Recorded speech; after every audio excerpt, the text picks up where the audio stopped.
بسم اللہ الرحمن الرحیم۔ السلام علیکم۔ لوگوں کے شر سے حفاظت کی دعا۔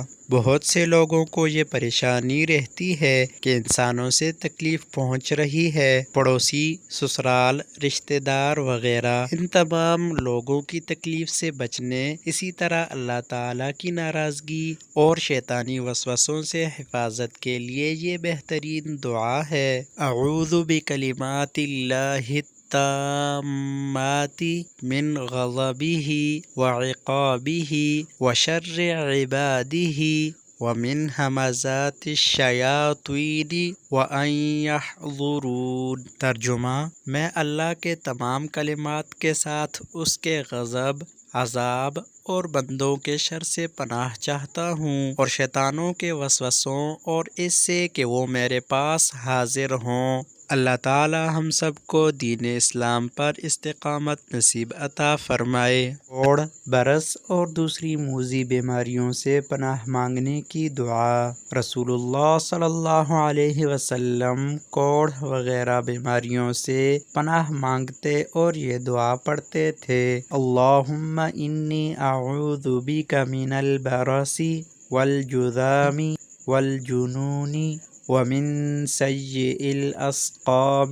ترجمہ: اے اللہ، میں تیری پناہ چاہتا ہوں برس، جذام اور جنون اور دوسری تمام بیماریوں سے۔ نظر بد اور مال کی حفاظت کی دعا۔ انس بن مالک رضی اللہ عنہ سے روایت ہے کہ رسول اللہ صلی اللہ علیہ وسلم نے فرمایا: اللہ اپنے جس بندے کو اہل، مال اور اولاد کی قسم سے کوئی عطا فرمائے، اور اگر وہ کہے ما شاء اللہ لا حول ولا قوة الا باللہ، تو اس نعمت میں موت کے سوا کوئی آفت نہ دیکھے گا۔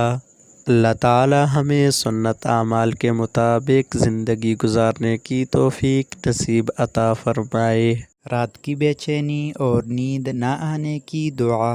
بستر پر لیٹنے کے بعد اگر کسی کو نیند نہ آتی ہو اور بے خوابی کی وجہ سے طبیعت پریشان اور بے قرار ہو تو یہ دعا پڑھے، انشاءاللہ تعالی اس کی پریشانی دور ہو جائے گی اور پرسکون نیند آئے گی۔ سیدنا زید بن ثابت رضی اللہ عنہ کی اس شکایت پر رسول اللہ صلی اللہ علیہ وسلم نے انہیں یہ دعا سکھائی تھی۔ جب وہ یہ پڑھنے لگے تو ان کی بے خوابی اور بے قراری دور ہو گئی۔ وہ دعا یہ ہے: اللہم غارت النجوم وہدأت العیون وانت حی قیوم لا تأخذک سنۃ ولا نوم یا حی یا قیوم اہدئ لیلی وانم عینی۔ ترجمہ: اے اللہ، ستارے چھپ گئے اور آنکھیں آرام لینے لگیں، تو ہمیشہ زندہ اور قائم رہنے والا ہے، تجھ کو نیند اور اونگ نہیں آتی۔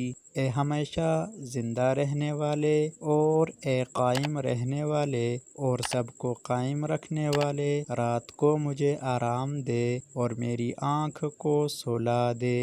سکون قلب کا مجرب نسخہ۔ آپ صلی اللہ علیہ وسلم نے فرمایا کہ جو شخص استغفار کو پابندی سے پڑھتا ہے تو حق تعالی اس کو ہر غم سے نجات عطا فرماتا ہے۔ وہ استغفار یہ ہے: استغفر اللہ تعالی ربی من کل ذنب واتوب الیہ۔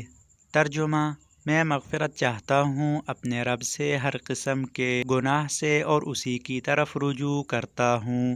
اور ارشاد فرمایا کہ جس شخص کو غم اور تکلیف بہت گہرے رہتا ہو تو اس کے لیے یہ جنت کے خزانوں میں سے ایک خزانہ ہے۔ اللہ تعالی ہمیں سنت اعمال کے مطابق زندگی گزارنے کی توفیق نصیب عطا فرمائیں۔ جانے اور انجانے تمام شرور سے اللہ تعالی کی پناہ۔ اللہم انی اعوذ بک من شر ما علمت ومن شر ما لم اعلم۔ ترجمہ: اے اللہ، میں تیری پناہ لیتا ہوں ان چیزوں کی برائی سے جن کو میں جانتا ہوں اور ان چیزوں کی برائی سے جن کو میں نہیں جانتا۔ اللہ تعالی ہمیں سنت اعمال کے مطابق زندگی گزارنے کی توفیق نصیب عطا فرمائیں۔ نفس کی برائی اور برے اعمال سے پناہ کی دعا۔ اللہم انی اعوذ بک من شرور انفسنا ومن سیئات اعمالنا۔ ترجمہ: اے اللہ، میں پناہ چاہتا ہوں تجھ سے اپنے نفس کی برائی اور اپنے برے اعمال سے۔ اللہ تعالی ہمیں دین اسلام پر استقامت نصیب عطا فرمائیں۔